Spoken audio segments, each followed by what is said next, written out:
దావోస్కి సంబంధించినటువంటి కథ మారింది. చంద్రబాబు గారు స్వయంగా ప్రెస్ కాన్ఫరెన్స్ పెట్టారు. ఇదివరకటి రోజుల్లో ఏంటి దావోస్కి ఎందుకు వెళ్ళరు, ఆ తర్వాతన వెళ్ళి నిధులు తెచ్చుకోలేకపోయారు, కొంచెమే తెచ్చారు, ఇట్లాంటిది.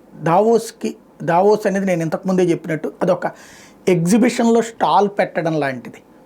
అదృష్టం బాగుంటే ఒప్పందాలు జరుగుతాయి, అదృష్టం బాగుంటే అక్కడే సేల్స్ జరుగుతాయి. ఆంధ్రప్రదేశ్కి దురదృష్టం వెంటాడింది, అందువలన ఏది పూర్తిగాల ఇక్కడ ఉన్నటువంటి ప్రస్తుత పరిస్థితుల రీత్యా. అందుకని ఇదివరకు జగన్ వెళ్ళి ఉండుంటే కనుక, ఇప్పుడు జగన్ గెలిచి జగన్ వెళ్ళి ఉండుంటే ఇదిగో చూసారా రక్తహస్తాలతో తిరిగి వచ్చాడు, రాష్ట్రాన్ని నాశనం చేసాడు, అందుకని అది ఇదని మాట్లాడేవాడు. ఇప్పుడు వీళ్ళు కాబట్టి చంద్రబాబు గారు ఏమంటారు, ఏది మనం అది ఒక ఎజెండా కిందనే తీసుకోవాలి, అక్కడ ప్రచారం చేసుకుంటాం, అనేక వీటిట్లో పాల్గొన్నాం, అవి మనం ఎగ్జిబిట్ చేసుకోవడానికి అన్నటువంటిది. అయితే దావోస్లో ఎగ్జిబిట్ చేసుకున్నంత మాత్రం వచ్చేటట్టయితే అక్కడే రావాలి, లేకపోతే లేదు. మరి మిగతా ఎక్కడ గుజరాత్ లాంటి వాళ్ళు అయితే అసలు ఇప్పుడు గుజరాత్ ముఖ్యమంత్రి అక్కడెక్కడైనా కనబడ్డారా? వాళ్ళకి వస్తూనే ఉంటాయి.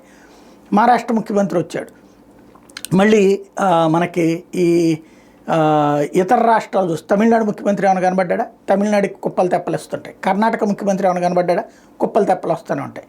కాబట్టి దావోస్ అనేటటువంటిది ఒక ఎగ్జిబిషన్లో స్టాల్ లాంటిది మాత్రమే. దాన్ని అతిగా ప్రచారం చేసుకుని ఇప్పుడు దెబ్బతిన్నారు.